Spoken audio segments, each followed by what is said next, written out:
Somewhere in America right now, a person is working 2 jobs.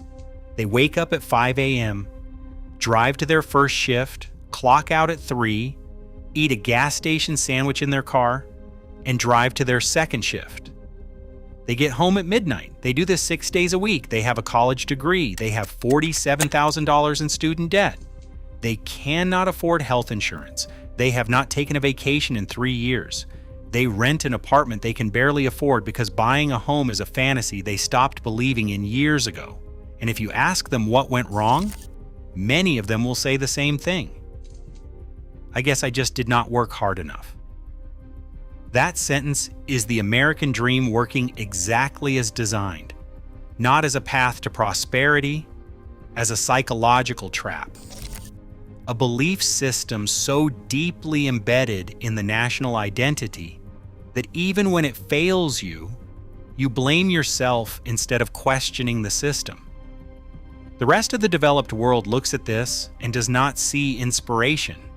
They see a scam. And the data says they are right. The American dream is the idea that anyone, regardless of where they were born, who their parents are, or how much money they start with, can achieve success through hard work and determination. It is the founding mythology of the United States. It is printed on bumper stickers, preached in graduation speeches, and sold to every generation of American children as the promise that makes their country exceptional. But here's what Americans are almost never told. The American dream is now more achievable in other countries than it is in America. Social mobility, the ability to be born poor and rise to the middle class or beyond, is the measurable version of the American dream. It is the thing the dream actually promises. And on this metric, America does not just underperform, it gets embarrassed. A comprehensive study by economist Raj Chetty and his team at Harvard found that a child born into the bottom 20% of income in the United States has roughly an 8% chance of reaching the top 20% as an adult. In Denmark, that number is nearly double. In Canada, the United Kingdom, Germany, France, Australia, and most of Scandinavia, children born poor have significantly better odds of reaching the middle class than American children do. The country that invented the phrase "land of opportunity" now offers less opportunity for upward mobility than most of the countries Americans are taught to feel superior to. That is not an opinion, that is data published by one of the most respected economists on the planet, and most Americans have never seen it. Now, if this is the kind of content that challenges what you were taught and makes you think for yourself, subscribe to this channel right now. Turn on notifications. Drop a comment telling me whether you still believe in the American dream or whether the data in this video changed your mind. That engagement is how we keep making content like this. Let us keep going. The single most devastating difference between America and the rest of the developed world is healthcare. And it is not close. Americans pay more per person for healthcare than any other country on earth. More than Switzerland, more than Norway, more than Germany, more than Japan. And what do they get for all that money? Worse outcomes. The United States ranks last among developed nations in healthcare access, equity, and outcomes, according to the Commonwealth Fund. Americans die younger, have higher infant mortality, and suffer from more preventable diseases than citizens of countries that spend half as much. But the cost is not just financial. Medical debt is the #1 cause of personal bankruptcy in the United States. 100 million Americans carry some form of medical debt. A person can work their entire life, save responsibly, do everything the American dream tells them to do, and then get a cancer diagnosis that wipes out everything they built. Their savings, their home, their retirement, gone, because they got sick in the wrong country. In Canada, that does not happen. In the United Kingdom, that does not happen.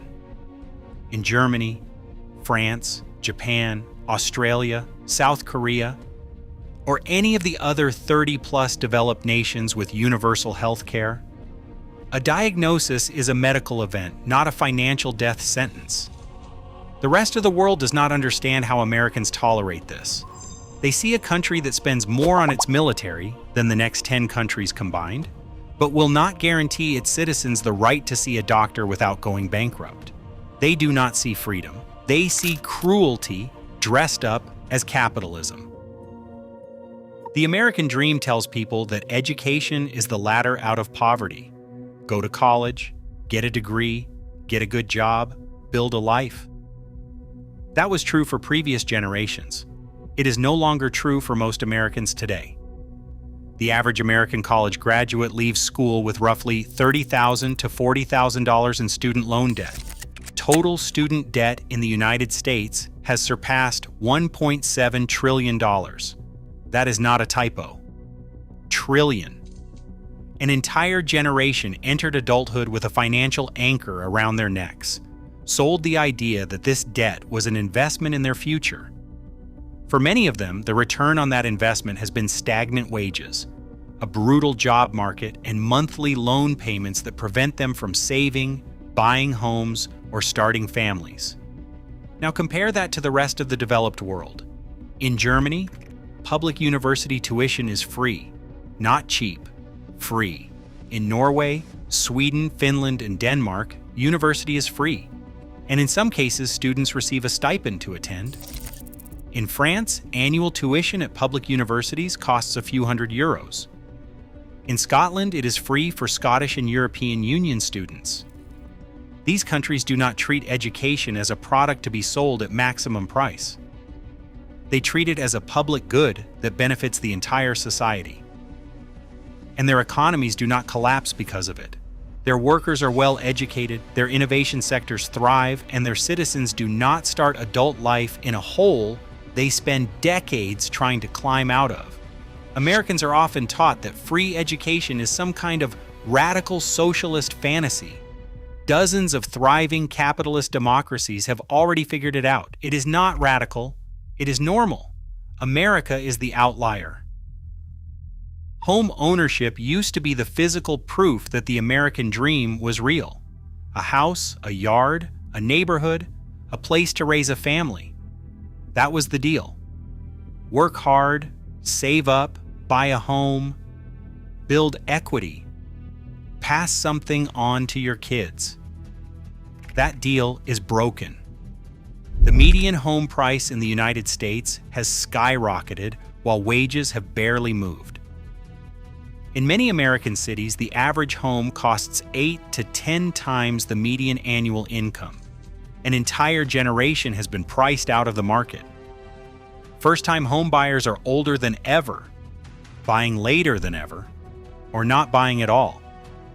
Meanwhile, corporate landlords and investment firms have spent the last decade buying up housing stock, converting family homes into rental properties, and extracting wealth from the same people who were told homeownership was their birthright. In countries like Austria, Singapore, and the Netherlands, governments actively build and maintain public housing that keeps costs manageable for working families. In Vienna, roughly 60% of the population lives in subsidized housing, and the city is consistently ranked as one of the most livable in the world. The idea that the government has a role in making housing affordable is not radical. It is standard practice in most of the developed world. America chose to let the market decide, and the market decided that housing is an asset class for investors, not a basic human need. Like this video right now, share it with someone who still believes hard work alone is enough to make it in America, and leave a comment telling me this. If you could live in any country in the world, would you still choose the United States? That's a conversation worth having. Now let's finish this. Americans work more than almost everyone else in the developed world. The average American worker puts in roughly 1,800 hours per year. That's hundreds of hours more than workers in Germany, France, the Netherlands, Denmark, or Norway.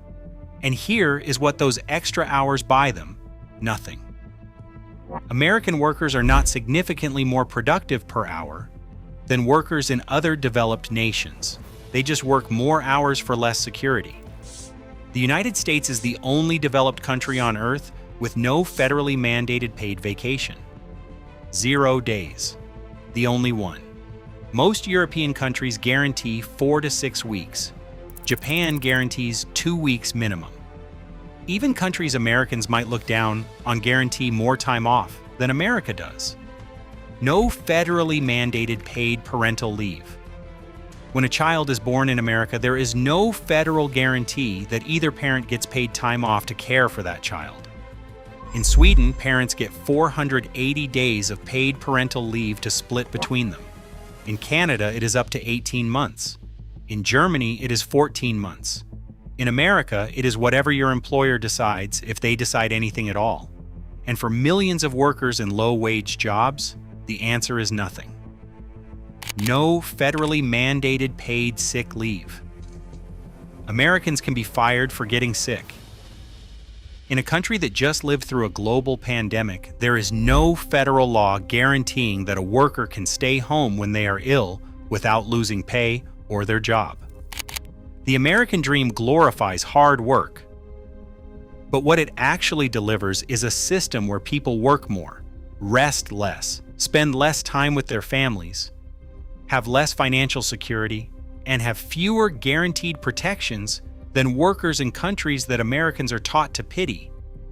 The rest of the world sees American work culture and does not see ambition. They see exploitation that has been rebranded as a virtue.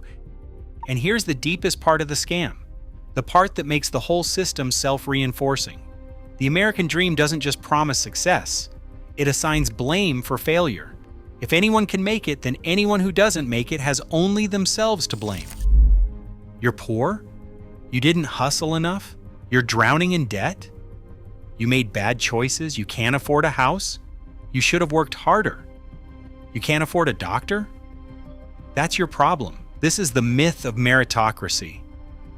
The belief that the system is fundamentally fair and that outcomes reflect effort. It sounds empowering. It's actually a cage. If you believe the system is fair, you will never demand that it change. You will never question why chief executive officers make 350 times what their workers make. You will never ask why the richest country in human history can't guarantee healthcare, education, or housing to its citizens. You will never push for structural reform because you've been taught that the structure is fine, and the problem is you. The data tells a different story. The zip code a person is born in predicts their economic outcome more reliably than their work ethic. Inherited wealth determines life trajectory more than personal effort. Access to healthcare, quality education, and stable housing are not equally distributed and never have been. The playing field is not level. It never was. And the American dream's greatest trick is convincing people that it is, so they blame themselves instead of demanding better. The rest of the world is not jealous of America. They are confused by it. They are confused by a country that spends more on healthcare and gets worse results. They are confused by a country that charges its young people 6 figures to attend university. They are confused by a country where a full-time worker cannot afford an apartment. They are confused by a country with no guaranteed vacation, no guaranteed parental leave, and no guaranteed sick days. And they are especially confused by a country where people who point any of this out are told to leave if they do not like it. That response, if you do not like it, leave, is itself the final layer of the scam. It shuts down critique. It frames dissatisfaction as disloyalty. It treats the desire for improvement as ingratitude. And it protects the system from the one thing that could actually fix it: honest examination. Wanting your country to live up to its own promises is not hatred. It is the definition of patriotism. The American dream was a beautiful idea. The tragedy is not that people believed in it. The tragedy is that the country stopped building the infrastructure to make it real, kept selling the myth anyway, and taught its citizens to blame themselves when the math stopped working. The rest of the world does not hate America. They just wish Americans could see what they see. That the dream was real once, for some people, for a while. And that it has been a scam for a very long time now. Not because Americans do not work hard enough, but because the system was redesigned to ensure that hard work alone would never be enough. Thank you for watching.